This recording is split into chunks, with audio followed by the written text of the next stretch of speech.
आज मैं आपको बिल्कुल सिंपल तरीके से बहुत ही ज़्यादा टेस्टी और क्रिस्पी फ्रेश हरी मटर के पकौड़े बनाना बताती हूँ कैसे बनाए जाते हैं। और इस समय मार्केट में मटर आ भी बहुत रही है, तो चलिए देख लेते हैं इसे कैसे बनाया जाता है। हरी मटर के पकौड़े बनाने के लिए ये हमने 1 कप हरी वाली मटर लिए।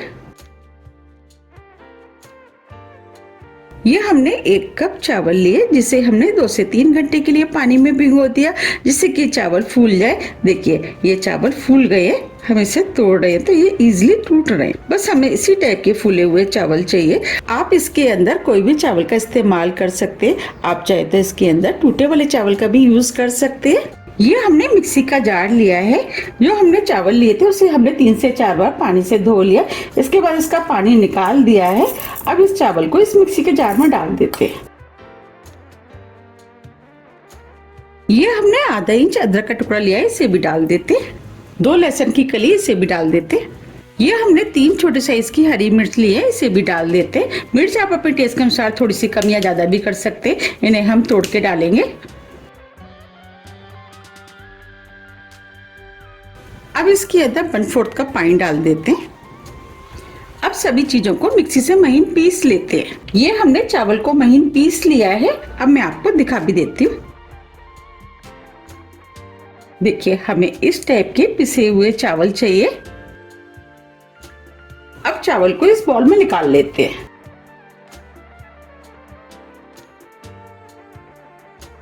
ये हमने सभी पेस्ट को निकाल लिया है।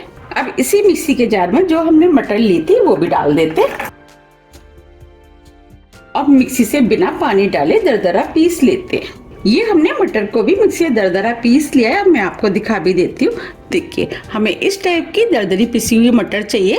अब जो हमने मटर पीसी थी वो भी हम इसी बाउल में डाल देते।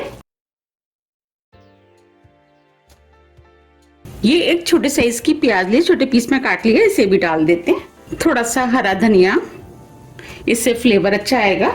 अब इन पकौड़ों को चटपटा और टेस्टी बनाने के लिए हम इसके अंदर कुछ मसाले डालेंगे। मसाले में आधी टीस्पून कुटी हुई लाल मिर्च, मिर्च आप अपने टेस्ट के अनुसार थोड़ी सी कम या ज्यादा भी कर सकते हैं। आधी टीस्पून जीरा। अब इन पकौड़ों में फ्लेवर अच्छा है उसके लिए 1/4 टीस्पून हींग डाल देते। इन पकौड़ों में चटपटा टेस्ट आए उसके लिए 1 टीस्पून चाट मसाला डाल देते हैं। आप चाट मसाले की जगह 1 नींबू का रस डाल सकते हैं या अमचूर पाउडर का भी इस्तेमाल कर सकते हैं। आधी टीस्पून नमक, नमक आप अपने टेस्ट के अनुसार थोड़ा सा कम या ज्यादा भी कर सकते हैं। अब सभी चीजों को अच्छे से मिक्स कर लेते हैं। ये हमने सभी चीजों को मिक्स कर लिया है। अब इस बैटर को हाथ से 3 से 4 मिनट करीब अच्छे से फेंट लेते हैं, जिससे पकौड़े फूले फूले बनके तैयार होंगे। 3 मिनट करीब हो गए हैं। अब ये बैटर भी फिट गया है। अब मैं आपको दिखा भी देती हूँ। देखिए हम पकौड़े बना रहे हैं तो बन रहे हैं। बस हमें इसी टाइप का बैटर चाहिए।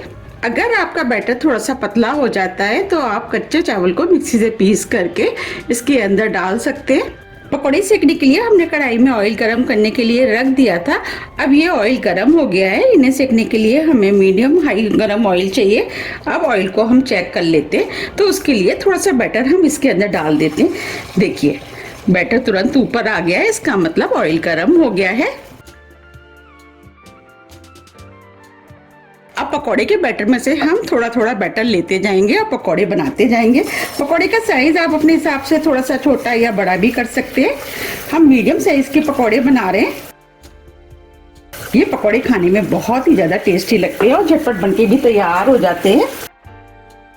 जितने पकौड़े कढ़ाई में आएंगे उतने हम डाल देंगे।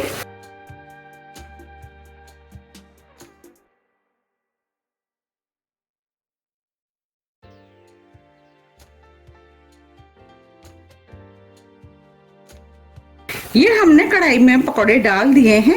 अब इन पकौड़ों को मीडियम फ्लेम पे फ्राई होने देते हैं। जब ये हल्के गोल्डन कलर के हो जाएंगे इसके बाद हम इनको पलटेंगे। अब ये हल्के गोल्डन कलर के हो गए हैं। अब हम इनको पलट देते हैं। अब इन्हें उलट पुलट के गोल्डन ब्राउन कलर का होने तक फ्राई कर लेंगे और इन्हें हमें मीडियम फ्लेम पे ही फ्राई करना है, जिससे कि ये अच्छे से सिक करके क्रिस्पी बने। अगर हम स्लो फ्लेम पे इनको फ्राई करेंगे तो इनके अंदर ऑयल भर जाएगा, उसकी वजह से ये खाने में भी टेस्टी नहीं लगेंगे। अब ये पकौड़े गोल्डन ब्राउन कलर के हो गए हैं और क्रिस्पी भी हो गए हैं।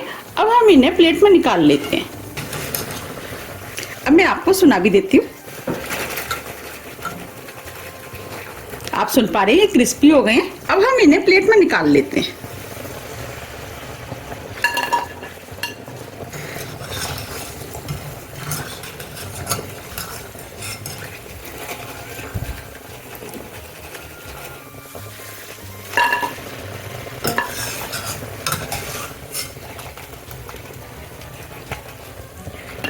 ये हमने सभी पकौड़े निकाल लिए हैं। अब इस कढ़ाई में और डाल देते हैं।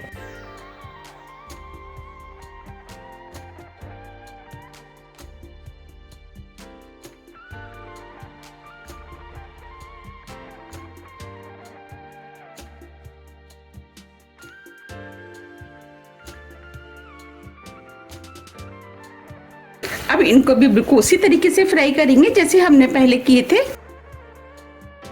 अब ये भी फ्राई हो गए हैं, इनको भी निकाल लेते।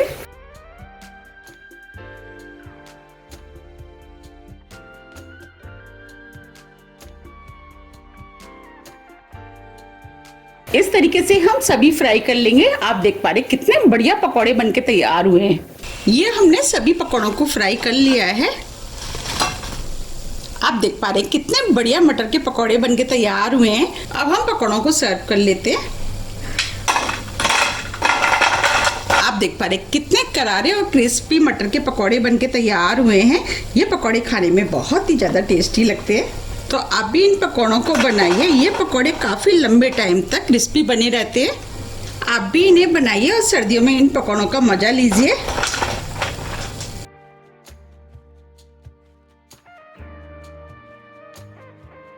देखिए कितने बढ़िया पकौड़े बनके तैयार हुए हैं। ये ऊपर से क्रिस्पी होते हैं और अंदर से सॉफ्ट। अब मैं आपको दिखा भी देती हूँ।